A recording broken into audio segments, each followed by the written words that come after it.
This is 29 Acacia Road, and this is Eric, the schoolboy who leads an amazing double life.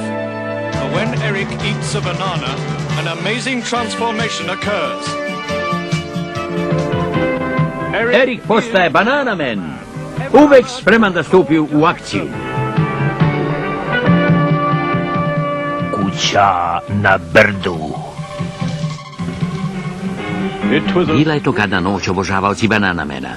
Noć kada su svi građani ostali u svojim kućama okupljeni oko peći. Ali oni, koji se ne daju lako zaplašiti, skrenuli su kod radnje na uglu, pored benzinske stanice, popeli se na brdo. Vidjele su se senke, dve figure, odmah pored kuće na brdu. Pogledaj, Bananamene, to je ta kuća na brdu Dželata. Tačno. Već godinama niko tu ne živi, a sad odjednom posećuju duhovi. Duhovi? Ljudi kažu da vide neko čudno svetlo. Svetlo? I čudnu buku. Buku? Kakvu buku, šefe Rajko? Škripu Dželatove omče, udaranje drvene noge. Takvu buku čuju. Slušaj, evo je. Kažu da je to duh Olija Otimača, jednonogog razbojnika. Obašen je na ovom brdu pre 300 godina. I još visi tu, zar ne, šefe? Dobro, ulazim. Idem. Šta? Ideš sam unutra, Bananamene? Ti znaš moje metode, šefe Rajko.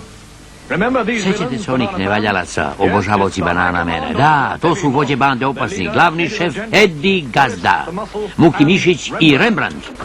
Jao, vidi, Edi falsifikonje. Kad si rekao da ćemo napraviti velike pare, nisam mišljeno na ovako nešto. Muki, razmišljanje prepusti meni. Čekaj. Neko se muva napolju.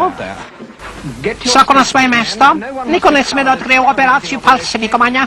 Ako uđe neko njuškalo, neka im se smuče ovaj dan. Ali sad je noć, šefe, čini mi se. Opet ti razmišljaš, Muki. Izvinjavam se, šefe. Halo? Ima li koga kod kuće? Ne, svi smo otišli da vidimo što ima na rasprodaji. Žao mi je. Znači, napuštena kuća, a? A šta li je tu unutra? Mora da je neka jazbina.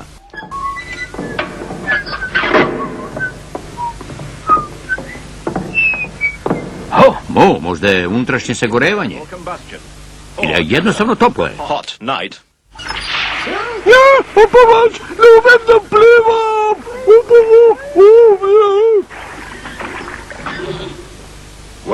Vidi, Rembrandt. Znači banda opasnih se krije iza duhova. Počni da pevaš. Kakav se to zločin kuva ovdje i gdje je Eddie Gazda? Gdje je? Obometi se, Bananamene. Svi koji se zameredio, oljuštili su svoju poslednju balanu. Slušaj me, reći ću ti samo ovo. Naći ćeš nešto interesantno u biblioteci. Misliš knjige? O, kako je samo inteligentan.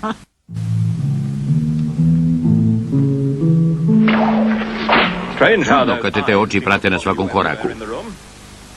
Aha, bio sam u pravu. To i jesu knjige.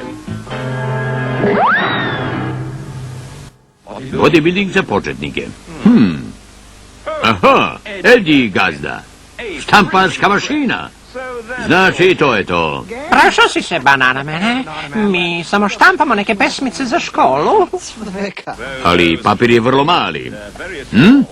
Pa zato što su pesmice za malu decu. Pa, nije važno. Da vidimo šta šef Rajko misli o njima. Hajde vas dvojca. Pažljivo, Bananamene, molim te, spusti me.